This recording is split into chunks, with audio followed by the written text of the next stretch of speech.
Antes.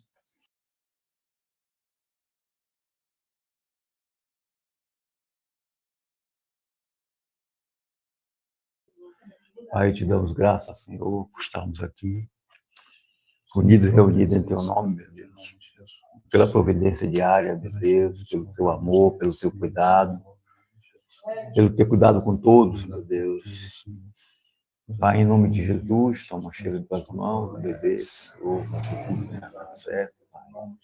Cremos no Teu milagre, meu Deus. Toma cada um, toma, Senhor, esse rapaz chamado Ivo, que se encontra, meu Deus, depressivo, suicida, meu Pai, em nome de Jesus, tome Tuas mãos, que as Tuas mãos sobre ele nesta hora, Senhor, estanque toda a confusão mental, todo o processo, meu Pai, mental, em nome de Jesus, que Tua mão, Senhor, sobre ele, seja estendida, que Teu Espírito toque neste momento, Pai, em nome de Jesus, para a glória do Teu santo nome. Pai, que esse trabalho alcance a vida dos que necessitam, que Teu Espírito leve, Senhor, a todo canto, meu Pai, essas mensagens, meu Deus, que é Tua, nós não queremos nada nosso. Em nome de Jesus, que o Evangelho seja alastrado, que as vidas sejam edificadas, e que Teu nome seja glorificado, meu Deus, nesse mundo tão perturbado. Em nome de Jesus, nós te damos graça, meu Pai. Amém. Tem um rapaz, olha, ele é cliente meu, aí essa semana ele confessou que ele estava com pensamentos até de tirar a vida, né? Por causa do comércio dele, estava dando tudo errado e tal. Aí depois a gente deu uma palavra para ele, ele até falou quando você podia ficar me ligando, quando ele tivesse, eu falei, não, pode me ligar. Aí acabei de orar por ele, a gente continua orando, né? Lembra dele, porque ele disse que passou pensamentos de tirar a vida, né? Devido aos problemas que ele está passando, né? A questão que quando a pessoa é empresário, ele vê tudo ruim, às vezes ele não consegue lidar com aquilo. Mas ele está com um pensamento bom de deixar tudo na mão de Deus. Né? Capítulo 15.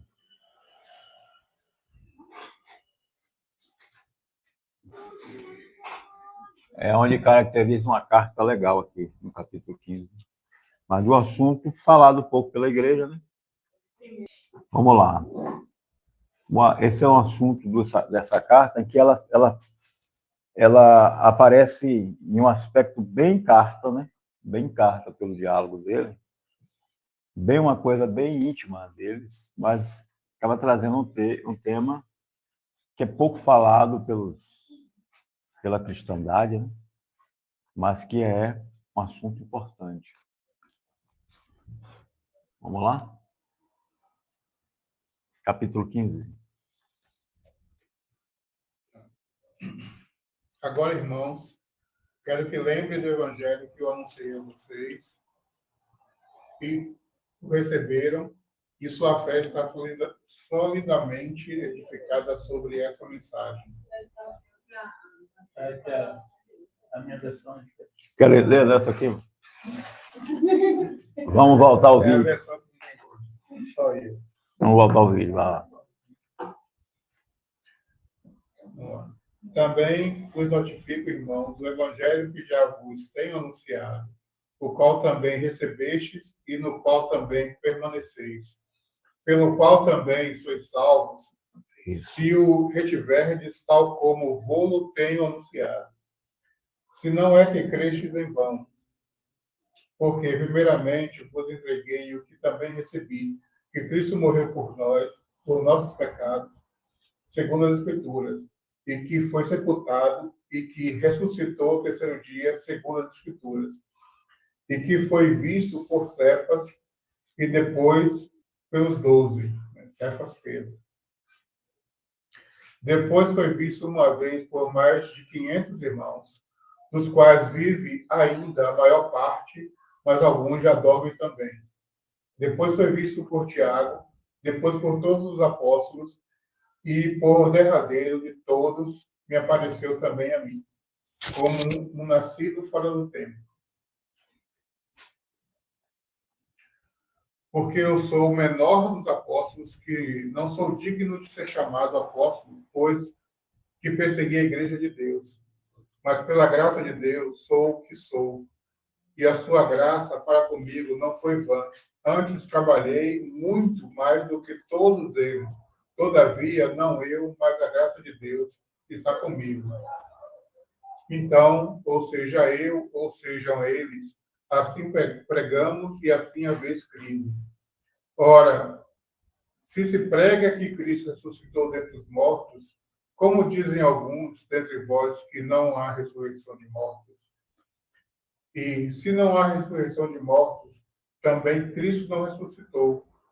E se Cristo não ressuscitou, logo é vã a nossa pregação, e também é vã a nossa fé. E assim somos também considerados como falsas testemunhas de Deus, pois testificamos de Deus que ressuscitou a Cristo, ao qual, porém, não ressuscitou, se na verdade os mortos não ressuscitam. Porque se os mortos não ressuscitam, também Cristo não ressuscitou.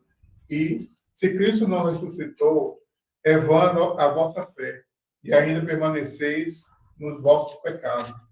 E também os que dormiram em Cristo estão perdidos. Se esperamos em Cristo só nessa vida, somos os mais miseráveis de todos os homens. Mas, de fato, Cristo ressuscitou entre os mortos, e foi feito as primícias dos que dormem. Porque assim como a morte veio por um homem, também a ressurreição dos mortos veio por um homem. Porque assim como todos morrem em Adão, assim também todos serão vivificados em Cristo. Mas cada um por sua ordem. Cristo, as primícias, depois os que são de Cristo, na sua vinda. Depois virá o fim, quando tiver entregado o reino de Deus, o reino a Deus, ao Pai. E quando houver aniquilado todo o império e toda a potestade e força. Porque convém que reine até que haja posto a todos os inimigos debaixo dos seus pés.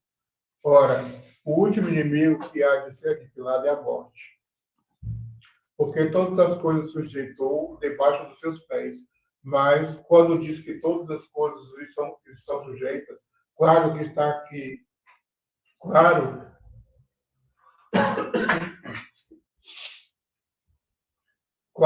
está que se exetua aquele que lhe sujeitou todas as coisas.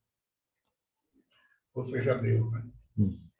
E quando todas as coisas lhe estiverem sujeitas, então também o mesmo Filho se sujeitará àquele que todas as coisas lhe sujeitou, para que Deus seja tudo em todos. De outra maneira, que farão os que se batizam pelos mortos, se absolutamente os mortos não ressuscitam? Por que se batizam eles, então, pelos mortos? Porque estamos nós também, a toda hora, impedidos. Eu protesto que cada dia morro, gloriando-me em vós, por Cristo Jesus, nosso Senhor. Se como homem combati em Éfeso contra as feras que me aproveita isso. Se os mortos não ressuscitam, comamos e bebamos, que amanhã morreremos. Não vos enganeis, a más conversações corrompem os bons costumes. Vigiai juntamente e não pequeis. Vigiai justamente e não pequeis, porque algum ainda não tem o conhecimento de Deus. Digo para vergonha vossa. Pronto, foi para esse bloco aí. Amém? Esse aí ele vai falar sobre a ressurreição. E Paulo traz aqui a questão dele de ser apóstolo, mas depois a gente entra nesse assunto. Né, que ele... Muitos não consideravam ele ser apóstolo porque ele não foi chamado um dos 12, né? Mas aí depois, Jesus também apareceu para ele de outra forma e ele se considera até o menor dos apóstolos, mas o que mais trabalhou. Depois ele entra no assunto que é importantíssimo, que é a ressurreição, né? Geralmente falamos da pregação, né, que Cristo morreu por nós e Jesus veio e morreu por nós. E isso é um alicerce da base doutrinária importantíssimo. Mas Jesus tinha que ressuscitar. Porque se ele não ressuscitasse, seríamos a identificação com alguém que morreu e não ressuscitou. Então nós morreríamos também. Ou seja, o segundo Adão era diferente do outro, do primeiro Adão. O primeiro Adão, quando Paulo chama Jesus de primeiro Adão, segundo Adão, é porque o primeiro Adão, ele morreu, e ele era um projeto que não deu certo. Jesus é o projeto que dá certo. É o homem perfeito, não havia imperfeição nele, e quando ele morre, ele ressuscita. Então, alguém tinha ventilado, ou alguém tinha falado que a ressurreição dos mortos não se daria. Deu para entender isso aí na leitura? Que não, alguém ventilou a ideia, né? Alguém conversou sobre isso, ou até era um pensamento errôneo de que Jesus não tinha ressuscitado, ou que não havia ressuscitado dos mortos. E essa questão de Jesus ter ressuscitado não poderia ter procedido. Aí Paulo começa a falar, combatendo esse pensamento. Ele diz, se Jesus não ressuscitou, então é vã a nossa fé. A gente está crendo em alguém que é falível, é alguém que morreu e não ressuscita. Ou seja, se nós estamos atrás dele, morreremos e ficaremos mortos. Nós entraremos no mesmo caminho. Ou seja, qual é a... Se Jesus agora tivesse um túmulo lá em Israel, aqui está o túmulo de Jesus. Ele está aqui, os ossos dele, ou os ossos dele petrificou e está aqui. Mas, e aí?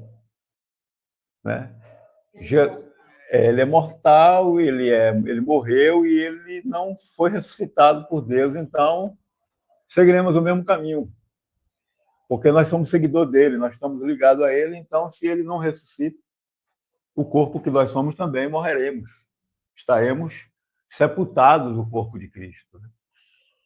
Mas aí a Bíblia fala que ele ressuscitou, e Paulo está dizendo assim, perde todo o sentido eu estar passando por lutas, por eu ter enfrentado feras, por eu ter me exposto toda vez por amor desse evangelho de um Cristo que não ressuscita. Aí ele chega a usar um termo, acho que era uma expressão usada, né? Que é comemos e bebemos que amanhã morreremos. Geralmente as pessoas não vivem assim o dia como se fosse, não, vamos comer agora, que nada, negócio de meu fígado, eu quero é beber. Ah, que nada, não vai morrer. Aí tem aquela que diz assim, eu bebo sim, estou vivendo. Tem gente que não bebe e está morrendo.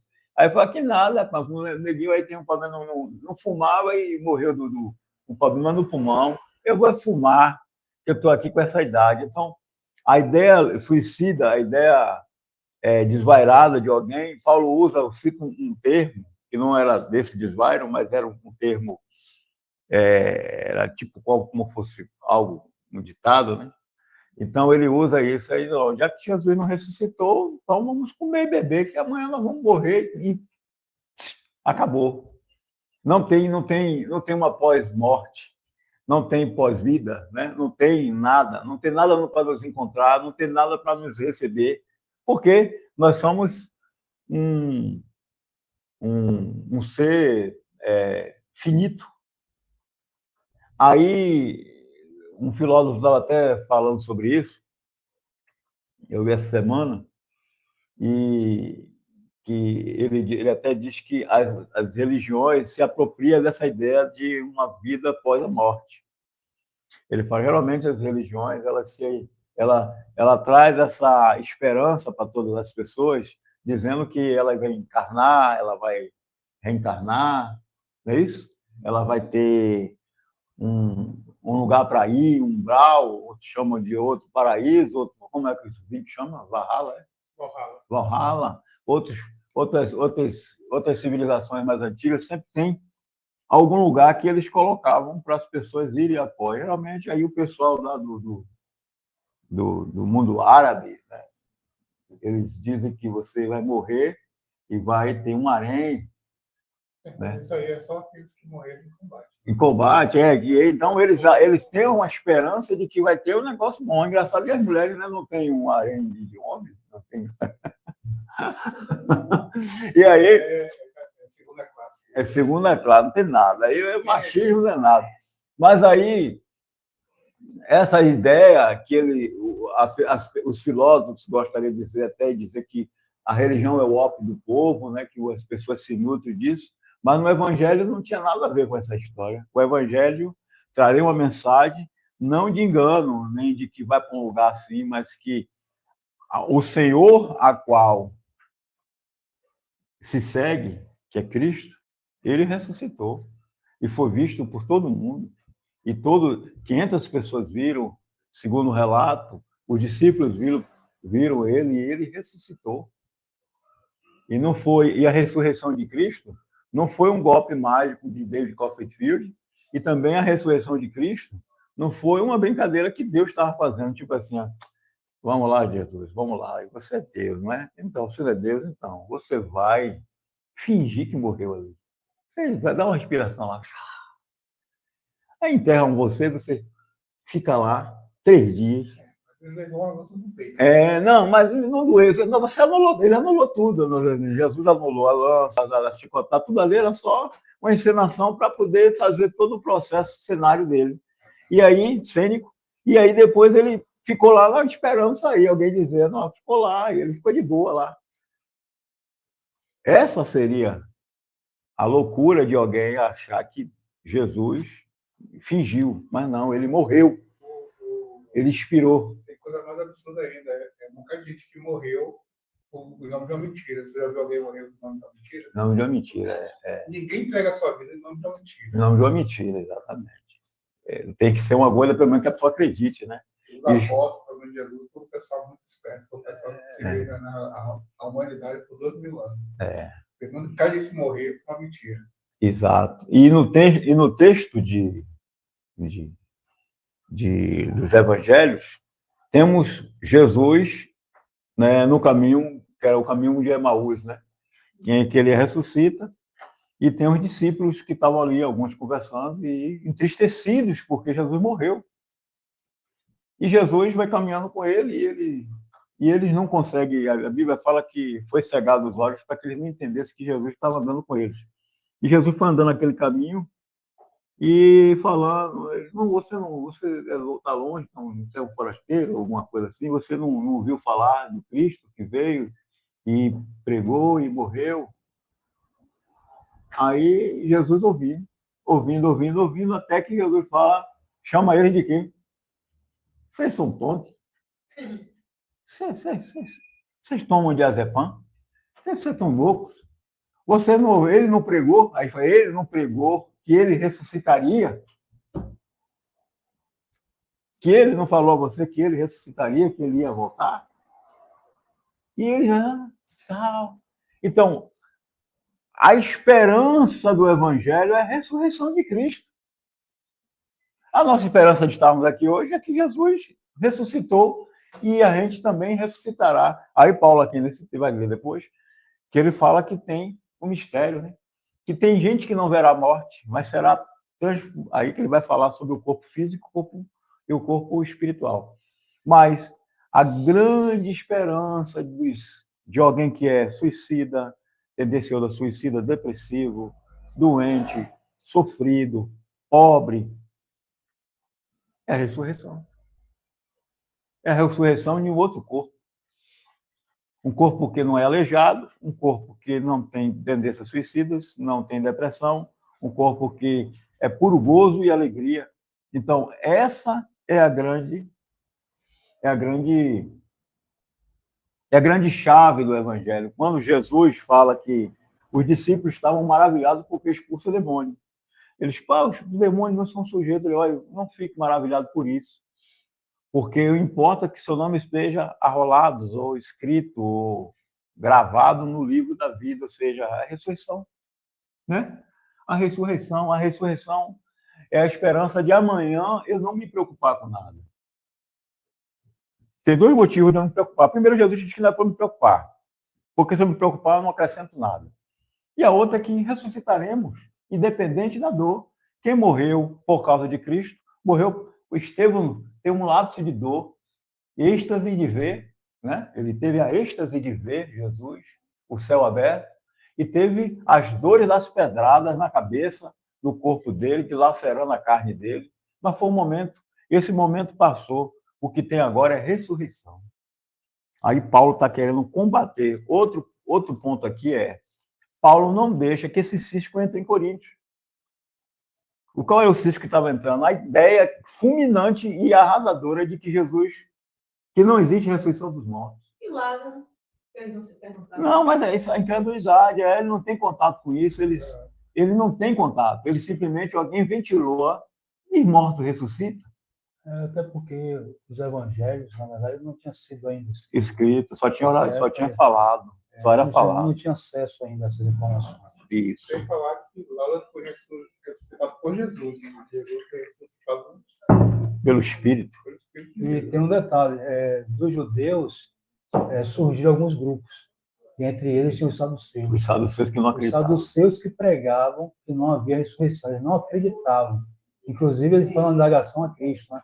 Sobre o homem, né, que tinha uma mulher, e a mulher teve 7 maridos, acho que é mais ou menos isso, e todos os maridos morreram. E quando chegar no céu, vai ser marido de quem? Eles falam da indagação, não lembro precisamente como é o texto, Exatamente assim. mas tem essa história aí que eles indagam. Exatamente a ideia. Isso é conversa de criança. Isso é Ele não conversa de acreditava. Érico. Então, com certeza, estava surgindo influência dos saduceus. Você sabe que os judeus residiam em várias cidades, né? Tinha vários judeus em várias cidades. Então, com certeza, essa informação vinha deles. Então, os saduceus é um grupo que fazia isso, então ventilava filosoficamente outras teorias de outros grupos, inclusive em Coríntio, que talvez até de um pensamento vindo do pensamento filosófico, né? Também. Ele vem e traz assim, e tem ressurreição. Ele não fala de Jesus propriamente, mas tem ressurreição dos mortos. Aí ele está tentando tirar esse pensamento da igreja, porque seria fulminante. Por isso ele fala assim, é vão o que eu estou fazendo com você, ou seja, essa carta também que eu estou fazendo é em vão. Tudo que eu faço é em vão, inclusive eu estou passando por perigo em vão. Eu estou acreditando na história de Chapeuzinho Vermelho e estou morrendo. Eu me arrisquei até o momento, estou me arriscando. Porque se eu morrer, acabou. Então é melhor eu cuidar da minha vida. Então ele tentou tirar toda a ideia. Olha, por isso ele fala, as más conversações, ou seja, as fofoquinhas, as conversas tortas corrompem um bom costume. Não se remova desse pensamento, porque senão acabou. Imagine se eu creio em um Cristo que está enterrado. Ele só foi uma pessoa. Pronto, eu creio em um Cristo Gandhi. Uma pessoa boa, que fez o bem para todo mundo. O Cristo Irmã Dulce. O Cristo, seja lá quem for, que fez o bem. O Cristo, a vovozinha que cuida dos netinhos e dos meninos da rua. Jesus fez tudo isso, mas ele tem o seu fim, onde está aqui, o túmulo dele ali. A gente, quando vai fazer uma excursão, está lá o túmulo de Jesus, com o nome lá, que o Cristo, o Messias, morreu. Aí que esperança eu tenho? Agora, ele não só ressuscita, como ele habita em mim. Então, Paulo está preocupado, inclusive, tem uma coisa que foi ventilada muito nos anos 70, 60, 70, que era a volta de Cristo. Até os anos 80, falava muito sobre a volta de Cristo. O arrebatamento da igreja. Criou várias divisões aí e tal. Mas o que é que acontece? Foi se perdendo essa esperança da volta de Cristo, foi se transformando na maior anomalia, na maior desgraça doutrinária que pode ter acontecido no meio cristão. A doutrina da prosperidade. Ela destruiu o arrebatamento. Que quem quer que Jesus se arrebate na igreja, vem agora para poder... agora que eu estou fazendo a minha casa na praia, agora que eu estou com o meu apartamento luxuoso, agora que eu vou estar com a chave do carro bom na minha mão, agora que eu vou fazer minha viagem de cruzeiro durante aí pela Europa, né? Agora que minha passagem do Caribe já está comprada, Jesus vai voltar para acabar com minha brincadeira. Então, a doutrina da prosperidade do Satanás, que ela veio dentro dos infernos, ela veio para destruir qualquer fé em um evangelho puro e simples. O que é que aconteceu? Lá foi também um arrebatamento da igreja. Lá foi a ideia de Jesus voltar. Já foi a ideia de um evangelho de identificação com Cristo. Como é que eu vou me identificar com Cristo se ele pregou sobre prosperidade? Zero. Jesus pega e diz assim, não fique preocupado. Vem Paulo e diz, não fique ansioso por coisa alguma. Ele vai, Jesus vem e diz, olha, está vendo aqueles pardais ali que não trabalham? São tudo ali vagabundios. Está vendo? Está vendo esses lírios aqui? Ninguém nem eles não fazem nada. E o Pai os sustenta. Você não é melhor do que um pardal? Aí vem eu e... Que palavra é essa, Jesus? Eu vou viver com um pardal? Velho? Aí você vem com a doutrina da prosperidade, essa doutrina da prosperidade não só enterra também o quê? A ressurreição. Paulo viu um cisco vindo, e ele já lança um texto desse. A igreja viu falar sobre a destruição das doutrinas de Cristo e ficou calada. Aí gerou-se as anomalias. Tem aí um vídeo aí, de não quero ficar citando nome, para não perder meu tempo com gente assim, mas falando de um líder, falando de que Deus pode ficar com ódio. Quer dizer que você pode ficar com ódio de Jesus e Jesus tem que te amar. Eu acredito, eu creio na minha crença, que Deus lhe mandou vir. Deus odeia assim. Rapaz, Deus não odeia nem o diabo. Deus não tem espaço no coração do Senhor para odiar nada. Se tem uma coisa que Deus poderia odiar no subjetivo, seria o pecado, que é um estado, é uma atitude. Ele abomina o pecado. Mas ele não tem nenhum alvo de alguma entidade, algum ser, que ele venha odiar. Mas aí você vê um camarada desse que prega a prosperidade durante décadas, falar isso e está todo mundo aceitando. Mas você acha que não vai enterrar a ressurreição? Não, não, ele não. Ele me chamava de fariseu. Eu achei tão identificatório. Não existe título melhor do que fariseu e... Qual outro nome? Fariseu, hipócrita, para uma pessoa que prega o evangelho de verdade, que não ganha dinheiro com ele, porque não tem como não tem como encaixar essas coisas.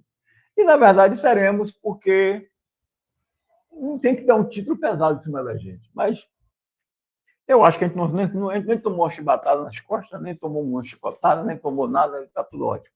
Mas a questão é que Paulo se preocupa em que não entre uma má conversação, que era qual é a conversação que corrompe os meus costumes, que não há ressurreição dos mortos. Imagine agora eu ir para minha casa, passar por tudo que eu passo, ou que vai vir, e eu não acreditar que é só aqui. Rapaz, como é que eu vou viver sã, sabendo que eu não tenho, que a minha alma é igual uma vela que apaga e acabou, e enfim, a minha existência é o quê? O que é que a minha existência é? Ela é isso aqui, nesse corpo? Então, o Evangelho diz que o grande boom da existência é com Cristo. Seja aqui e principalmente no eterno, que seria após a morte. Eu tenho uma idade, você tem uma idade, está mais novo que eu, mas pense aí, sua idade vai 70 anos, 80 anos, morreu agora Cláudia Cardinale, a atriz, 89 anos, não acabou a vida dela, agora acabou. O mundo da vida dela acabou. Acabou, 89. Então é mais feliz quem era do tempo de Matusalém, do tempo de Adão, do tempo de Abraão, que vivia 700, 800 anos. Então, seria bom essas pessoas nesse caso. Mas a ressurreição diz, não importa se você vive, você nasceu e morreu, se você tem 10 anos, se você ressuscitará para a eternidade, o estado eterno. Pronto. Aí eu venho e não acredito nisso, eu vou ficar maluco. Detalhe, teremos que ter essa mesma veemência que Paulo tem. É por isso que nós estamos aqui. A mesma veemência de combater essas doutrinas diabólicas, não tem outro nome, elas começaram humanamente, ou tiveram a sua ventilação no mundo espiritual, o diabo, entrou nos homens e permaneceu. Aí digo, por que é do diabo? Porque lá no deserto, o que foi que aconteceu ali? Satanás distorcendo o sentido das escrituras, a fim de corromper Jesus, ou o pensamento, ou que Jesus cedesse. Não está escrito que aos teus anjos dará ordem a teu respeito para que não tropece? Ele adultera o texto. Aí sim que ninguém reclama que Satanás, daqui a pouco Satanás também não é fariseu, não. Aí Jesus ia cair em uma hermenêutica forçada. Depois ele olha, você não tem poder, né, filho de Deus? Você não é o Cristo? Transforma essa pedra aí. Olha que pedrinha bonitinha, transformar de um pão. Vai transformar em um pão? O que era aquilo? Jesus usar do poder que ele tinha, que foi dado pelo Pai, para a satisfação própria, para cair no engodo de Satanás. Então, as doutrinas que vêm, as más conversações que teve lá no deserto, e as mesmas conversações que estavam entrando aqui, Paulo está querendo, cuidado, sejam sóbrios, porque está tudo em jogo essa ideia. Imagina, uma doutrina que parece besteira, né? Na cabeça de muita gente, mas estava em jogo toda a existência. Na verdade, e assim, negar a ressurreição de Cristo é fazer de Cristo mentiroso, né? Isso. Porque é fazer de Cristo mentiroso, é fazer do próprio Deus mentiroso, porque as profecias relacionadas à ressurreição de Cristo, o próprio Cristo que falou da sua ressurreição, na verdade, é tudo mentira, tudo engano. Então, na verdade, o evangelho não teria sentido algum. Agora, você citou aí uma questão que eu achei importante, dentre tudo, né, que você falou, em relação à questão de a gente percebe a doutrina errada, né, e a gente tenta combater, passa a ensinar a verdade como de fato está escrito. E a gente ouvia muito alguns irmãos dizer, não, a gente não pode lutar contra isso, não, tem que deixar com Deus. Deixa com Deus. E aí, Deus vai usar quem? Porque a gente está vendo um exemplo, né? Um exemplo de uma doutrina que estava sendo divulgada na igreja, uma doutrina grave, negativa, e Paulo combate, ensinando a verdade. Aí a gente percebe na congregação N doutrinas sem fundamento, baseadas no Antigo Testamento, doutrinas baseadas nos fundadores das denominações, e a gente diz que está errado, mostra pela Bíblia que está errado, que não é para seguir, e as pessoas dizem, não, tem que deixar com Deus. Deus vai usar quem vai descer para combater as doutrinas? Isso. Qual a finalidade da igreja na Terra? Qual a finalidade dos irmãos? Qual a finalidade do corpo na Terra? É ensinar a verdade e combater o erro. E nós estamos aqui para isso. Se é uma doutrina errada, se é uma doutrina humana, se é uma doutrina diabólica, nós temos que lutar veementemente contra essa doutrina. E é o que Paulo está fazendo aqui, dando um exemplo.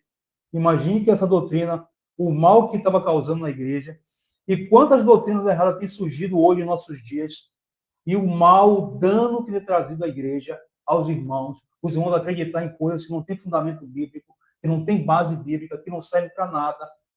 E quantas igrejas hoje surgiram baseado em doutrinas erradas, doutrinas humanas, a divisão dilacerada da igreja por conta de doutrinas humanas, sem fundamento. Então, a nossa missão é combater essas doutrinas erradas. Isso. E era uma coisa que ele está dando esse capítulo aí todo para rebater, né? Ele vai continuar. Só uma doutrina, né? Imagine. No capítulo, lá em Gálatas já tinha outra anomalia que estava entrando. Havia um grupo chamado judaizantes, que eles tinham recebido Jesus como Senhor, mas eles acreditavam e estavam ensinando aos Gálatas, naquela província, de que Jesus era o Senhor, que era importante ser cristão, mas que tinha que servir a Jesus, mas observando os procedimentos da lei. Aí Paulo chega a dizer aos Gálatas, que imagina, ele passou por lá, pela província, né, das cidades, daquelas cidades da Galácia, pregou. E depois disso, ele vai ver, ele fica sabendo que eles já estavam comendo essa pilha, né? Comendo essa ideia de que era importante observar as leis do Velho Testamento, os ritos judaicos. E aí, Paulo chama ele de insensatos. E usa um termo que algumas traduções chamam quem vos enganou, ou outros traduzem como quem vos enfeitiçou. Camarada, o pessoal lá, os irmãos, já estavam bebendo aquela ideia de praticar sábados, né, rituais, circuncisão. Aí Paulo chega a ser veemente quando ele diz que tomara esses que fiquem pregando a circuncisão não errem e tore o seu próprio membro. Tomara vocês se mutilem, porque era uma anomalia que estava dentro. Ou seja, ele fala, se você quer viver de segundo a lei, da graça tem caído. Aqui já é um caso de anulação da fé total. Se você não acredita na ressurreição de Cristo, ou na ressurreição dos mortos, que ele não é só de Cristo aqui, é dos mortos também. Ou seja, há uma possibilidade, uma variante que Jesus, tudo bem, Jesus ressuscitou. Mas a gente não ressuscita, não. Dá no mesmo. Aí, se Jesus não ressuscitou e a gente não ressuscita, perdemos. Como diz Paulo, em vão a nossa fé. É em vão a vossa fé. Nós somos os grandes abestalhados. Nós somos o tolo. Nós achamos bonitinho. É uma religião de beleza. É muito bonitinho. Compartilhar amor, compartilhar perdão, exercer o perdão, compartilhar confraternizações. Inclusive, ele diz, em algumas outras cartas, entranháveis afetos que vêm das entranhas, de tanto amor, de tanta graça, de tanto poder. Deus derrama o seu poder sobre um ambiente desse, maravilhoso. Mas, acabou aí, meu irmão. Apaga aí o carvão, que acabou a festa. Ninguém ressuscita. Então, Paulo está dizendo a importância que o pessoal fica chamando a gente aí de bomboniere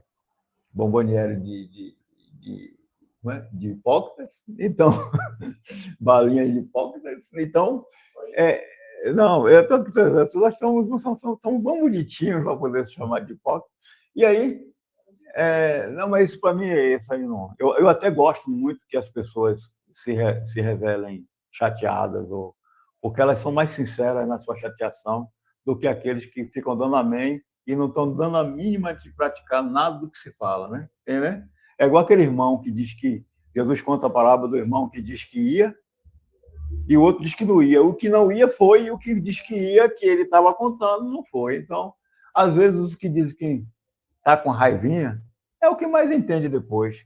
Beijo. Vamos lá, continuar no 34. Né?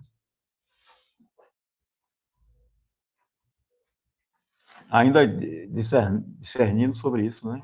Falando. Vigiai justamente e não pequeis, porque alguns ainda não têm o conhecimento de Deus, digo para vossa vergonha. Mas alguém dirá, como ressuscitarão os mortos? E com que corpo virão? Insensato, o que tu semeias não é vivificado, se primeiro não morrer. E quando semeias, não semeias o corpo que há de nascer, mas o simples grão, como o de trigo ou de outra qualquer semente. Mas Deus dá-lhe o corpo como quer, e a cada semente o seu próprio corpo. Nem toda a carne é a mesma carne, mas uma é a carne dos homens, e outra é a carne dos animais, e outra a dos peixes, e outra a das aves. E há corpos celestes e corpos terrestres, mas uma é a glória dos celestes e outra é a dos terrestres. Uma é a glória do sol e outra a glória da lua. E outra a glória das estrelas, porque uma estrela difere em glória de uma outra estrela. Assim também a ressurreição dentre os mortos semeia-se, o corpo em corrupção estará em incorrupção. Semeia-se em ignomínia, ressuscitará em glória. Semeia-se que em fraqueza estará com vigor. Semeia-se corpo natural, ressuscitará corpo espiritual.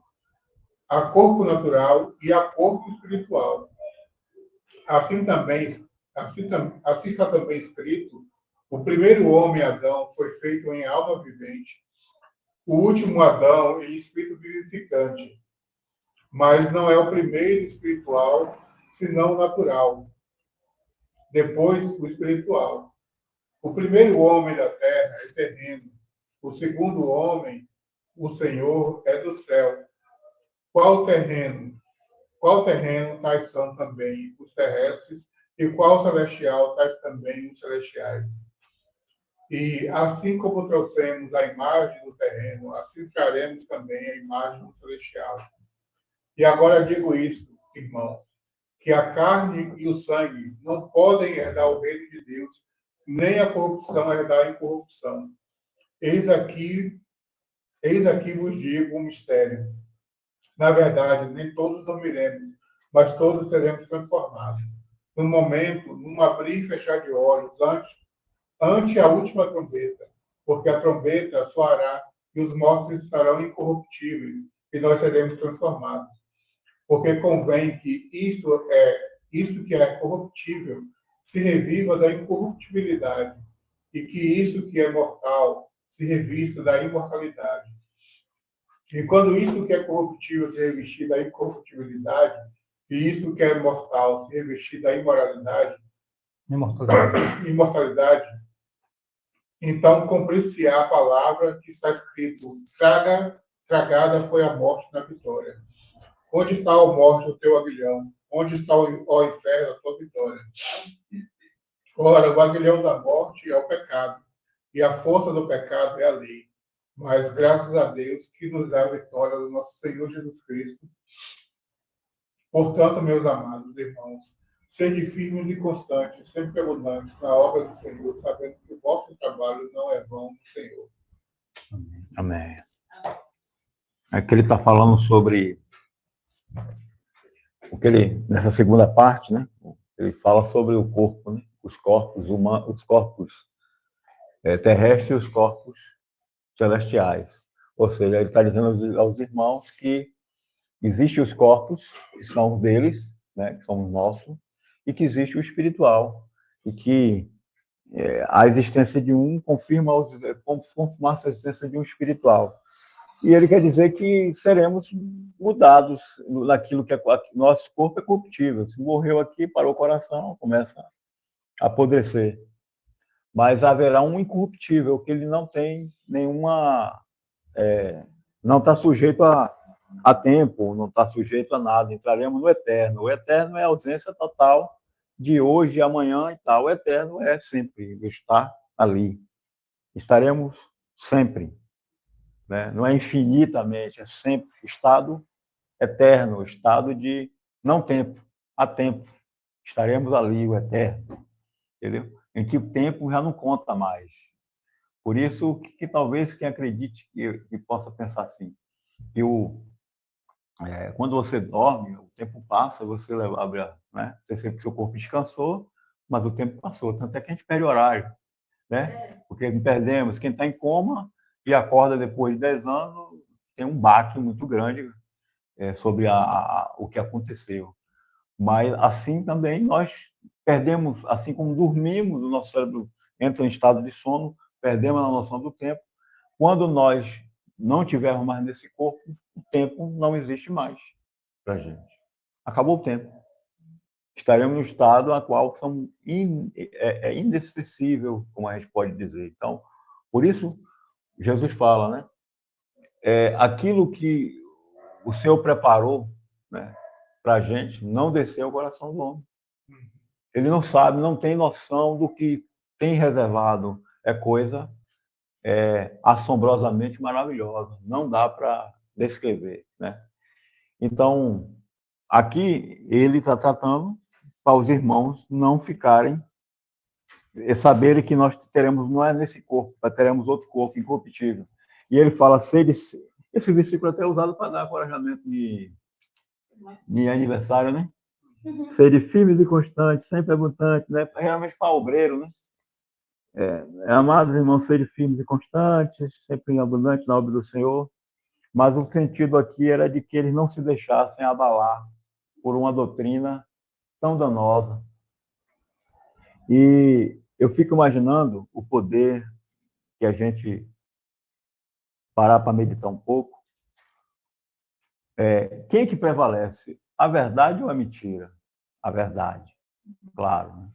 O livro de Apocalipse fala de uma verdade que acontecerá instantânea, né? Vai ser fulminante, a verdade estará prevalecendo. Não é isso? Mas a mentira tem um poder de penetração. A mentira tem um poder de persuasão. A mentira tem um poder de permanecer muito tempo. Você conta uma mentira, ela se propaga mais que a verdade.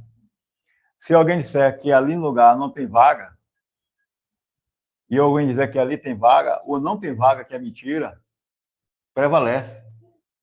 Eu me lembro que o pessoal foi para a fila de uma agência do governo de vagas da prefeitura. E fizeram uma fila enorme, porque alguém ventilou no WhatsApp de que estava tendo vaga para várias coisas e citou. E aí o pessoal foi no WhatsApp. No WhatsApp é aleatório, alguém fica mandando no grupo. E eles fizeram uma fila gigante, mas gigante, o pessoal no sol lá. E aí o pessoal do órgão ficou mesmo. Aí foi lá perguntar o que fila era aquela, porque está tendo muita gente. Não, porque está no WhatsApp. Ele, não, mas nós não temos WhatsApp, não. A instituição aqui não tem WhatsApp, não. A gente não divulgou nada. Todo mundo ali caiu no fake news, sem checagem. Perderam tempo. Passaram uma vergonha de uma fila gigante. Entenda de que o poder da mentira tem muito mais eficácia do que a verdade. Se você falar que Jesus, o que Jesus ensinou, aquele que constrói a casa na areia é um tolo, porque ela vai ser derrubada. Aquele que constrói a casa sobre a rocha, esse daí permanece. Aí fala assim, olha, mas tem um produto, um terreno que é meio lamaçal, mas dá para ficar. Esse daí, a pessoa, não, eu estou fazendo em cima da lama. Porque me disseram que também a balança, mas não cai. A mentira, eu estou dando só um exemplo, a mentira, as doutrinas erradas, as doutrinas humanas, aí estava discutindo aí no grupo, a questão de fornicação, não foi? Entrou na questão de fornicação, o texto do Coríntios, que a gente não entra a fornicação no meio, a fornicação já é clara na Bíblia, que é algo que a Bíblia fala que é pecado você viver em prostituição, fornicação, lascívia, tudo aquilo que é obra da carne, mas a pessoa consegue pegar e entrar no texto já com a mente voltada para uma doutrina que foi enxertada na cabeça dele. Então, as pessoas não conseguem, por exemplo, você chegar e dizer, irmãos, não existe disciplina na Bíblia humana. Quando alguém peca, o próprio pecado já é disciplina. Não existe para um arrependido nada doloroso do que o próprio erro. A disciplina que Deus dá é uma disciplina pessoal que ele dá a cada um, e essa disciplina não é alardoada para ninguém, não é dita para ninguém, é entre a pessoa e Deus. Não existe ninguém, um líder, disciplinar uma outra pessoa. Depois que você fala isso, depois de 1 hora, a pessoa abre a boca e fala assim, mas para ser santo tem que entrar pelo processo de Jeová. Imagine. Não aceita a verdade. Não aceita o vai, não peques mais. Só vale que você sempre se Não é for Deus que nos punido. forma santo? Se É? for com Não é medo. Deus que nos torna santos, É. que o pastor Giovanni- Mas é exatamente, você está ensinando, olha, a mulher pegada em adultério, que foi uma pegadinha, mas ela estava em adultério, quiseram crucificar ela, no caso, matar ela de apedrejada. Jesus falou, aquele que não tem pecado, atira a primeira pedra. Ninguém, todo mundo saiu, ele perguntou, cadê seus acusadores? Não estou vendo, senhor. Nem eu. Quando ele fala nem eu, é porque eu podia dar pedrada. Ele podia dar pedrada. Nem eu que posso lhe dar uma pedrada aqui. Estou. Nem eu aqui, eu, Jesus, eu, o Filho de Deus, eu, o Deus encarnado, Deus conosco. Estou dizendo para você, não vou lhe apedrejar. Nem eu te condeno. Eu pode mais, não peque mais. Ah, mas Jesus é muito bom. Tem que haver uma disciplina. Foi assim que eu aprendi. Tem um pastor que ele fica na internet dizendo assim, foi assim que eu aprendi, foi assim que me ensinaram. Ele estava ensinando. Né? Gabriela, eu nasci assim. Eu nasci. Ele estava dizendo que depois da Santa Ceia, ele diz que o pão que sobra não pode, tem que queimar o pão, tem que jogar, tem que enterrar o pão, mas não pode dar mais para ninguém. Foi assim que eu aprendi, porque ele é de uma igreja evangélica, não é ele é de uma igreja evangélica, conceituada. Aí essas pessoas não conseguem ouvir a verdade e querer a verdade, porque a verdade ela é um confronto entre você e sua alma. Porque é mais fácil dizer, tem que disciplinar você, porque eu tenho um sentimento de descompensação, porque sou crente.